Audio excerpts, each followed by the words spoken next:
Isa sa Andaman Islands, ang North Sentinel Island ay matatagpuan sa Bay of Bengal sa India.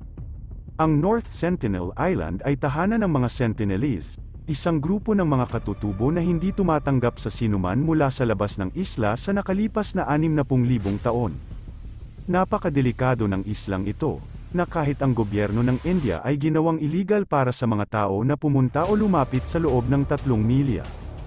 Ang mga Sentinelese ay mapanganib, dahil ito ay agresibong umaatake sa mga bisita na magtangkang lumapit sa isla gamit ang mga sibat at palaso. Sa katunayan, 2 mangingisda na napadpad sa North Sentinel Island, ang napatay ng mga katutubo noong 2006, at ibinaon ang mga bangkay sa buhangin.